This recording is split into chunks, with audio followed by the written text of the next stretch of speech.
Assalamualaikum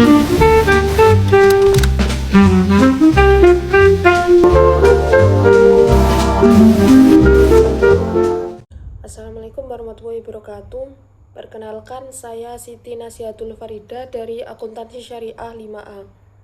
Saya ingin menjelaskan tentang penggelapan pajak untuk memenuhi tugas ujian akhir semester mata kuliah perpajakan. Tax evasion adalah tindakan sengaja melanggar hukum atau mengurangi bahkan menghindari kewajiban pajak dengan cara menyembunyikan penghasilan, memalsukan data, atau tidak melaporkan transaksi yang sebenarnya. Teori-teori penggelapan pajak ada beberapa. Yang pertama, teori rasional. Penggelapan dianggap rasional jika manfaatnya lebih besar dari resikonya. Yang kedua, ada teori peluang. Semakin banyak kesempatan untuk mengelak, maka semakin besar kemungkinan penggelapan itu terjadi. Yang ketiga, ada keaberasan sosial, yaitu norma masyarakat dan ketidakpercayaan penggunaan pajak dapat meningkatkan penggelapan pajak itu sendiri. Yang keempat, ada teori behaviorisme. Sikap individu dipengaruhi oleh rasa tanggung jawab dan ketakutan akan sanksi. Lalu yang terakhir ada teori sistemik, yaitu teori kompleksitas sistem pajak menciptakan peluang untuk penggelapan pajak itu. Setelah teori penggelapan pajak, selanjutnya ada dampak dari penggelapan pajak. Yang pertama yaitu hilangnya pendapatan negara. Penggelapan pajak akan mengurangi pendapatan pemerintah yang akan berdampak pada persediaan layanan publik, seperti contoh kesehatan, infrastruktur, pendidikan. Layanan publik lainnya juga akan ikut berkurang. Lalu dampak yang kedua yaitu ketidakadilan sosial. Wajib pajak yang taat dalam membayar pajak akan merasa dirugikan dan akan mengurangi kepercayaan pada sistem perpajakan. Yang ketiga yaitu dampak ekonomi. Penggelapan pajak juga mengganggu persaingan sehat di pasar dan merusak stabilitas ekonomi jangka panjang lainnya. Setelah teori penggelapan pajak, selanjutnya ada dampak dari penggelapan pajak. Yang pertama yaitu hilangnya pendapatan negara. Penggelapan pajak akan mengurangi pendapatan pemerintah yang akan berdampak pada persediaan layanan publik, seperti contoh kesehatan, infrastruktur, pendidikan. Layanan publik lainnya juga akan ikut berkurang. Lalu dampak yang kedua yaitu ketidakadilan sosial.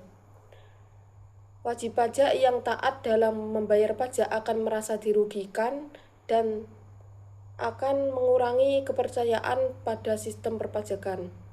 Yang ketiga yaitu dampak ekonomi. Penggelapan pajak juga mengganggu persaingan sehat di pasar dan merusak stabilitas ekonomi jangka panjang lainnya. Selanjutnya masuk pada studi kasus. Contoh kasus penggelapan pajak perusahaan multinasional. Contohnya PT Sehat Selalu merupakan perusahaan obat multinasional yang bekerja sama dengan negara lain dengan berbagai kriteria. Seperti yang pertama, Indonesia sebagai tempat produksi atau pembuatan obat. Yang kedua, negara Jerman sebagai tempat asal resep obat itu dibuat. Yang ketiga yaitu negara Singapura sebagai kantor penjualan atau tempat penjualan obat tersebut. Yang keempat yaitu Irlandia sebagai pemegang paten atau pemilik perusahaan.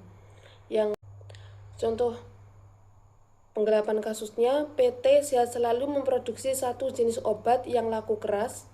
Perusahaan tidak melakukan pemalsuan faktur pelaporan pajaknya, tetapi merubah angka biaya agar pajak di Indonesia menjadi kecil. Penggelapan yang pertama, harga resep obat dari Jerman dibuat terlalu mahal. Harga wajar resep aslinya 300 juta, namun yang dicatat di Indonesia sebesar 900 juta, mengakibatkan laba terlihat kecil dan pajak jadi turun. Lalu penggelapan yang kedua, ada penarikan obat karena ganti kemasan. Biaya penarikan obat dibuat lebih besar dari kondisi realnya. Biaya yang sebenarnya yaitu 50 juta, namun biaya yang dibebankan atau dicatat yaitu 300 juta. Dan pertanyaannya, berapa kerugian negara atas penggelapan pajak yang dilakukan PT Sehat Selalu? Yang pertama ada tarif per negara. Yang pertama ada negara Indonesia, tarif pajaknya 22%. Lalu ada negara Jerman, tarif pajaknya 10%. Negara Singapura, tarif pajaknya 17%. Negara Irlandia, tarif pajaknya 12,5%. Dan negara Cayman Island, tarif pajaknya 0% atau tanpa pajak. Perhitungan pajak yang harus dibayar. Yang pertama negara Indonesia, tarif PPh badan di negara Indonesia 22%. Perhitungannya penggelapan 600 juta didapatkan dari harga resep yang dicatat di Indonesia 900 juta dikurangi harga wajar resep 300 juta. Yang kedua, penggelapan pajak yang kedua sejumlah 250 juta dari biaya penarikan obat yang dibebankan di Indonesia 300 juta dikurangi biaya penarikan obat yang sebenarnya 50 juta.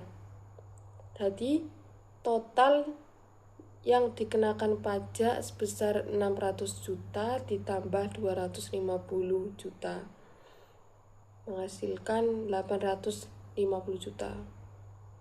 Pajak yang harus dibayar PT Sehat Selalu di negara Indonesia yaitu 22% dikali 850 juta penggelapannya menghasilkan 187 juta.